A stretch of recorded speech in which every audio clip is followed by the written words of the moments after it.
Hi, this is Tom from Believe in the Run. And this is Megan from Believe in the Run. And today we're talking about the Nike Pegasus 37. But before we get into that, this review has been brought to you by the Polar Grit X, a multi-sport GPS watch with a rugged design meant for the toughest conditions. We've been testing it so far and loving it, from its long battery life to its nutritional alerts, its in-depth metrics. Keep an eye out, we'll be doing a review on it soon. But in the meantime, check the link in the description. All right, so here it is, the Nike Peg 37. Megan and I have been running this for about a week. We have varying miles in it. Megan's done a few more miles than I have, including an 18-mile long run. And I put on about nearly 25 miles on it so far in this short period of time, but both of us are really liking the shoe. So let's talk about what's been updated since the Peg 36. Flywire is gone. We did a live show and one of our viewers noticed, Meg, they noticed that the rival here, which is a couple years old, has a similar lacing system. So this isn't entirely new to Nike. The one thing that I found that it was missing a little bit was I didn't get a lockdown on my heel very well. So I did the lockdown lacing trick. Only problem is there isn't a ton of extra lacing here in the Peg 37. So I had really short laces by the time I was ready to tie the shoe up. You can see the stack height is a little exaggerated in the Pegasus 37 versus the Peg 36. I think the reason why you're gonna see that is you're getting more cushion at a lighter weight than they could pack into this older foam. Plus, this had a full length air unit where this is just in the toe. Forefoot. Just in the forefoot. It's nothing that's that shocking. You have a thin tongue, a mesh upper that's not that far off from previous models. I think that yours looks a lot better. Yeah, this is definitely a fire colorway that I got here. They've added this footband in the middle, which gives you a nice secure fit when you're out there on the run. Yeah, and it does lock you down over the arch of your foot pretty well. My only complaint with the upper is mine ran a little bit hot. Did you find that the temperature? No, I didn't find that the heat affected me at all. Like Thomas mentioned earlier though, the only thing I noticed was a little bit of heel lift, and I just didn't get that real secure fit in the back here. Also for fit, the toe box is a little bit on the snug side. I wouldn't call it tight or restrictive, it's just snug, more like a racing feel. You have flat, wider feet. How did you find the upper to fit? It's definitely snug, but it wasn't an issue. I didn't have any hot spots, no real rubbing, so even with a wide foot, I think you can handle this. And you can see in the lacing, I cinched mine up pretty well for my narrow foot, where Megan's is a little bit looser and wider for her wide foot. One of the biggest updates to the shoe is obviously a full React midsole, which is lighter, more responsive, just a better foam than you saw in the Peg 36. So once you get past that React, and did you love the React? I did.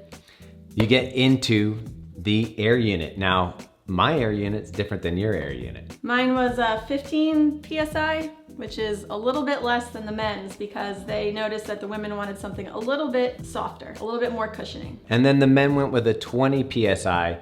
And if you think of PSI, what you're looking at is like when you pump up a bike tire. So the amount of air in the airbag, there's more pressure. So I did really feel the air in the forefoot of the shoe. It gives you that responsive feel when you're towing off, and I really like that. I can understand why maybe men's would be a little more high pressure, since a lot of us are gonna weigh a lot more than the women. So just to get that same feeling, women probably don't need the same PSI. Overall though, the ride of this is silky smooth. I loved the ride of this. It's got just a really soft cushioning, but then also that air in the front just gives you a little pop when you're out there running. You can pick up the pace if you want. My long run was naturally a progression run, and I got faster, and they felt great the whole time. I don't know, they didn't really talk about an update to the rubber on the outsole, but I found that this was super sticky, super grippy. Yeah. I don't know if it's the new pattern that's on the bottom that makes it just feel a little more tactile, or if there is a new rubber compound, but overall traction on this is pretty superior. Yep. I mentioned earlier that I put miles in on the shoe, and I did what the shoe is intended for, probably easy mileage, slower paces, but you did some faster workouts and some longer workouts.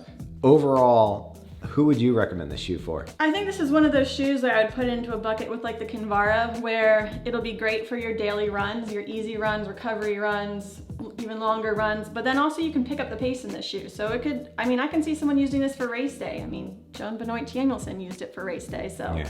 We love you, Joni. Yeah. Anyway, let's get into some of the details.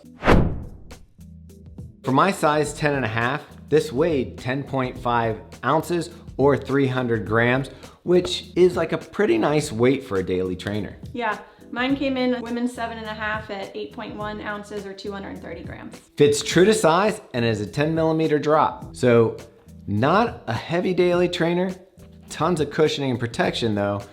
And I agree with Megan, this could be someone's race day shoe. Nike calls it a workhorse with wings, and I kind of feel like that's where it fits. This is one of those shoes that if you just want to stick with one shoe and you don't want to have a race day shoe and a tempo day shoe, you just want one shoe, no nonsense, gonna run, put your mileage on, I think this is a pretty good choice. I wouldn't be surprised if this showed up as one of my top shoes of 2020. What do you think, Meg? Easy. Easy? Easy. Easy. Meg says it's easy.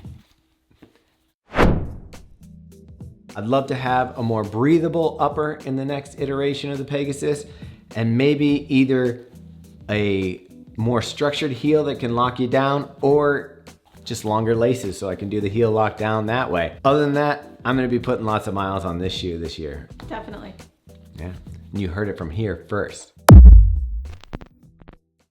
Should I have introduced myself? Not yet. This review is brought to you by This review is brought to you by This review is brought to you by Polar Grit X. It's a really good look. Why is that ringing? We've been loving it so far, from its long battery life to the nutrition alerts, the in-depth metrics. You can't be laughing because she's gonna cut it. And so that this is how it works. She cuts it so that they don't see all the crap. So you just sit there and smile. Got it. Okay. Nutrition alerts. It tells you when you're supposed to take your nutrition. Eat that goo. I still think if you like the 36, you're really gonna like the 37. The updates, in my opinion, are all really good. You're still gonna get the same silhouette. You still got this little, what the f do you call this? Elf ear. No, bevel? What do you call it? Beveled heel counter. Anyway. Rachel's gonna hate editing this video. I feel like you stood too far away. I'm wondering. We'll have to look. She can't be too close because I stood next to you, and believe me, even if we're like this, it looks like we're farther apart on camera. Meanwhile, I'm like, I know, you keep leaning that way. What else do you say about laces? I did feel the air. I did. You felt the air. Yeah. Facts. Facts. Laying down the facts. We're gonna lay down the facts for you. 10mm drop. Fits true to size. Fits true to size. Both of us got our regular sizes. Yours fits, right? Mine fits. Yeah. You still get some of the best, you still get some good in this shoe. Yeah. Hey, Robbie, I think you may have lost your spot here. Isn't she gonna just like cut to you? No, she won't just cut to me. Because you are the star. We want Oh, as much of Megan in this video as possible, Rachel.